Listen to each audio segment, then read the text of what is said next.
कि district coordinator और block coordinator, district coordinator 24 जिलों में जो 1000 से ऊपर थे उनको भर्ती कर लिया गया और जो 15-20 नंबर पे थे उनको नहीं किया और इंटरव्यू के लिए बुलाया और इंटरव्यू नहीं लिया और डायरेक्ट भर्तियां कर दी गई। मैंने आपसे कहा ना, ये घोटालों की सरकार, ठगों की सरकार।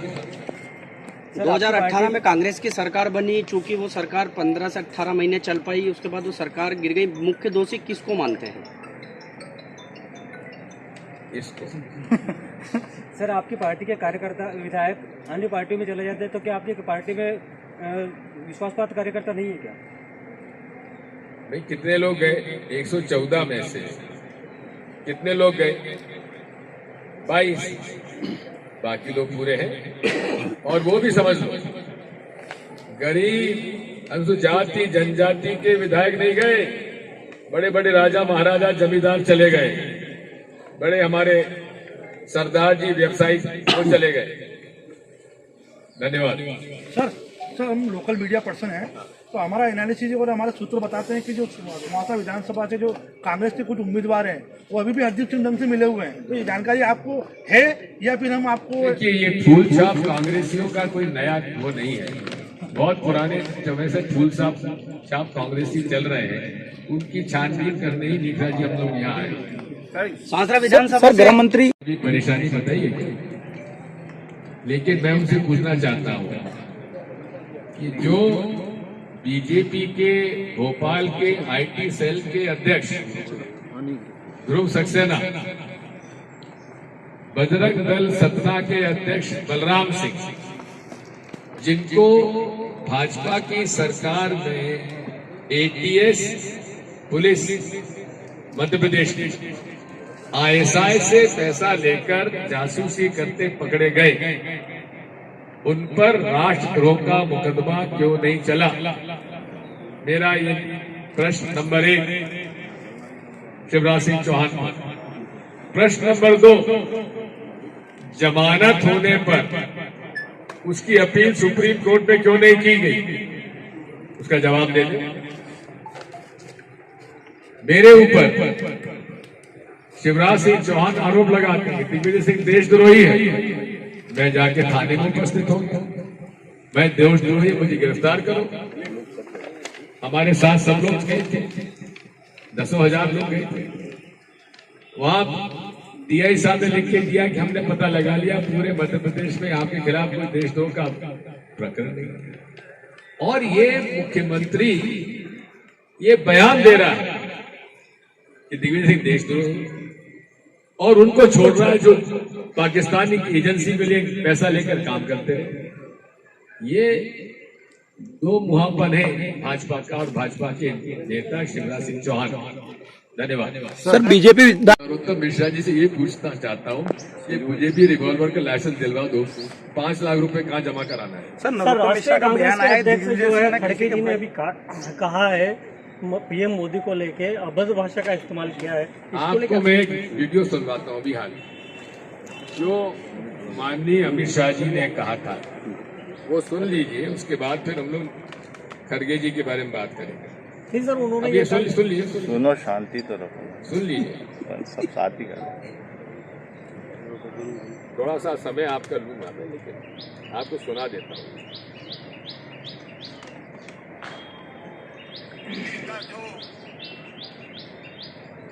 मोदी जी का जो माइक इस पे लगाइए। मोदी जी की जो बाढ़ आई है ना, बाढ़, इसके डर से सांप, नेवला, कुत्ता, बिल्ली सब इकट्ठा होकर चुनाव लड़ने का काम कर रहे हैं।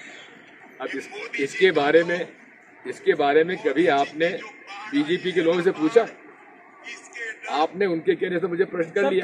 कल कई सुन, अब मैंने आपको सुना दिया ना, अब आप जरा उनसे प्रश्न पूछेंगे। बिल्कुल पूछेंगे। सर, मेरा प्रश्न था, कल का जो वक्तव्य था उनका, तो इसका जवाब हो गया। सर मेरा प्रश्न था कल का, मैं बता रहा हूँ सर। मेरा प्रश्न था कि आप बता रहे हैं कि सिंधिया खेमे के जितने विधायक थे जो बीजेपी में जुड़कर पार्टी में अभी सत्ता में हैं, उन लोगों के खिलाफ आप आंदोलन छेड़ेंगे और उनके लिए रणनीति बनाएंगे। तो क्या मंदसौर का जो सुहासरा विधानसभा है, इसके लिए क्या रणनीति रहेगी सर आपकी? और आपका जो तो उसी के लिए तो आए हैं, क्या रणनीति सर आपकी इसमें? जो बताएं। सर, हरदीप सिंह डंग द्वारा अभी एक वक्तव्य आपका आया था कि जो बिकाऊ थे वो चले गए, और जो टिकाऊ जो सच्चे कांग्रेसी वो हमारे साथ हैं। बिल्कुल। उसके बाद आपका वो था कि हम सरकार बनाएंगे। इसको लेके हरदीप सिंह डंग ने कहा था कि एक तो जो कार्यकर्ता जो सरकार बनी थी वो अपने आप को संभाल नहीं पाए, अपने भाई को वो संभाल नहीं पाए, और सत्ता क्या बनाएंगे, हवाई बातें करते हैं इसको। मेरा भाई तो कांग्रेस का विधायक है, सांसद भी रह चुका है, भटक गया था एक बार, लौट आया। सर आपकी ये सर पातालोक से कर्नाटक में जो सरकार पर कांग्रेस आरोप लगा रही 40% की सरकार है भ्रष्टाचार की, मध्य प्रदेश की सरकार को कितने % की भ्रष्टाचार का आरोप लगा देखिए, करके वहाँ यहाँ पर तो रेट बंधा हुआ है, हर फाइल बिक रही है, रेट का आपको नेगोशिएट करने की जरूरत नहीं है। ठेके के हर रेट और उसमें बंधा हुआ है कि उसमें अधिकारी का कितना, बीच के भाजपा के दलाल का कितना, एमएलए का कितना, मंत्री का कितना, ये सब व्यवस्थित है, पूरी व्यवसाय अच्छा खासा चला हुआ है। व्यापम में सर नरेंद्र मोदी जी रीवा आते हैं पंचायत राज दिवस का के अवसर पर, लेकिन पंचायत प्रतिनिधियों के सारे अधिकार छीन लिए, सरकारीकरण हो गया, अधिकारीकरण हो गया, सरपंच बेचारे चुनकर आए, आज ढेला भी वो खर्च नहीं कर सकते बिना मंजूरी के। और मंजूरी कौन दे रहा है? एक माननीय मंत्री पंचायत का, जो 20% से 30% दे आओ और जो आदेश करना है ले आओ। मेन्यू कार्ड लगा हुआ है भ्रष्टाचार का शिवराज सिंह चौहान के मंत्रिमंडल। आपको रिवॉल्वर चाहिए तो 2 लाख 2.5 लाख रुपए गृह मंत्री जी के पीए को दो, पीए का नाम भी मेरे पास है, उसका नंबर भी है। अब रेट बढ़ गया है, चुनाव का पास में आ गया था, 5 लाख हो गया। इस तरह से पूरा व्यवसाय चला हुआ है, मेन्यू कार्ड लगा हुआ है भारतीय जनता पार्टी के शासन। अब उसी मीटिंग में, उसी पब्लिक मीटिंग में शिवराज सिंह चौहान एक बहुत बड़ा बयान देते हैं, अपनी पीठ थपथपाते हैं कि मोदी जी आपने 2022 तक कहा था कि आप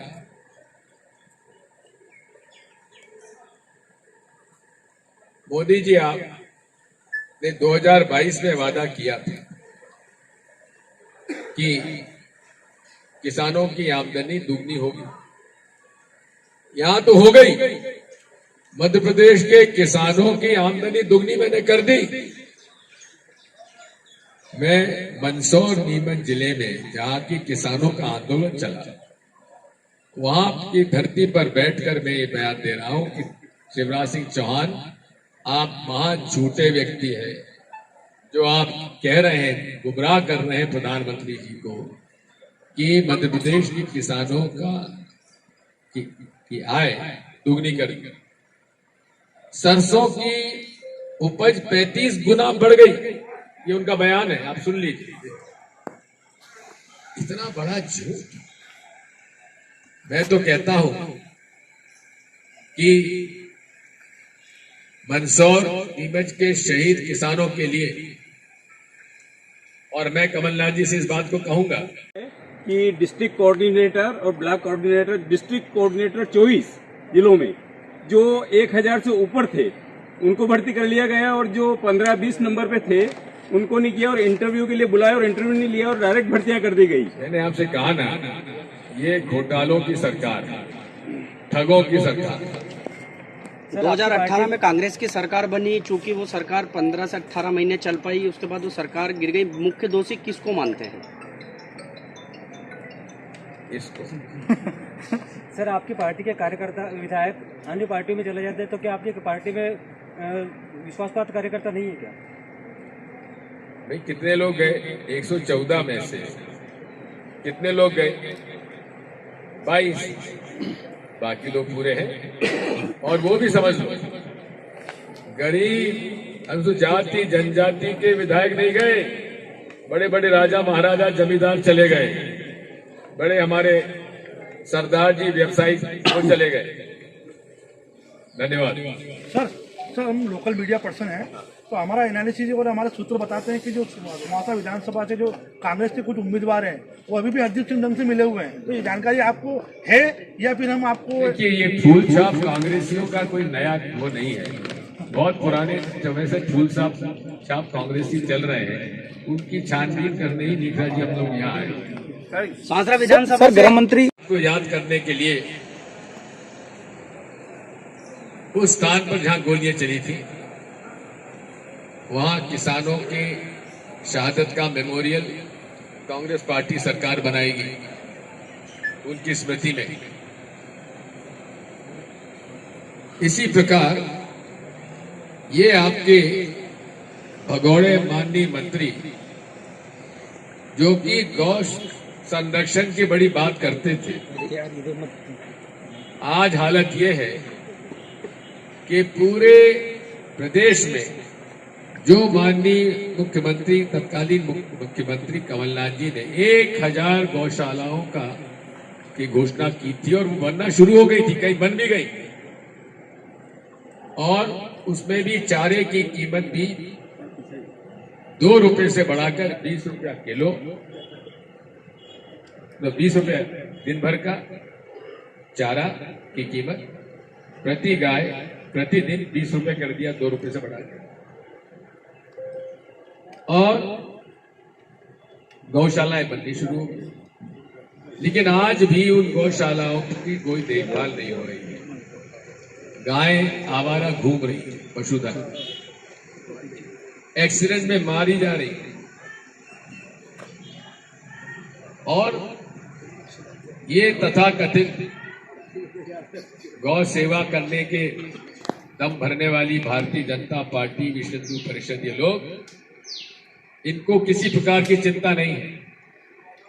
ऐसे अनेक मेरे पास प्रकरण हैं जहां ये भारतीय जनता पार्टी और बजरंग दल के लोगों ने गायों से लदे ट्रक से पैसा वसूल किया और पैसा नहीं देने पर उनकी पिटाई की।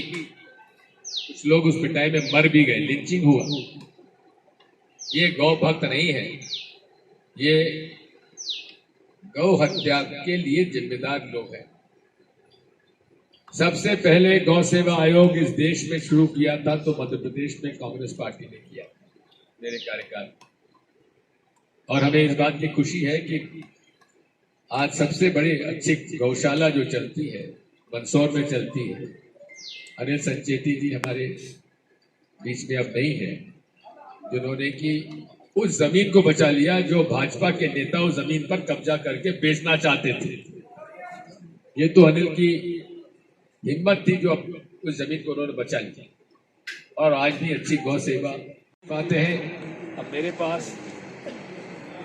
नगर परिषद शामगढ़ का एक प्रकरण आया है, जहां प्रधानमंत्री आवास के 17 हितग्राहियों के नाम से 2017-2018 में स्वीकृत होने तथा बाद की राशि को बाले बाले निकाल लिया गया। कहां गया ये पैसा, किसकी जेब में गया? क्या मंत्री जी इसका जवाब देंगे? इसकी जांच होना चाहिए और दोषी व्यक्तियों को जेल भेजा जाना चाहिए।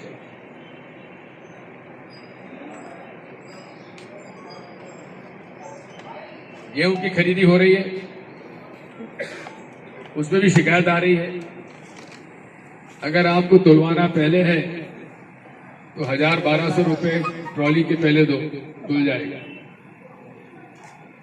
और 1% कट जाएगा, यानी कि 2125 की रकम घट के 1590 रुपए रह जाएगी। अब आप बताइए कि कितना बड़ा अधिकार या हथियार कर्मचारियों के हाथ में इन्होंने दे दिया। और क्यों दिया?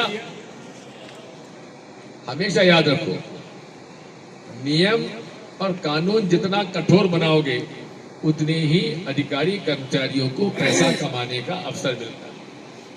इसलिए हम हमेशा इस बात को कहते हैं कि नियम कानून हमेशा सरल होना चाहिए और हितग्राहियों के हित में इस मामले में होना चाहिए, ताकि आपका टैक्स वसूली भी हो जाए और सब कुछ काम। आप इस बारे में कोई प्रश्न पूछना चाहते हो?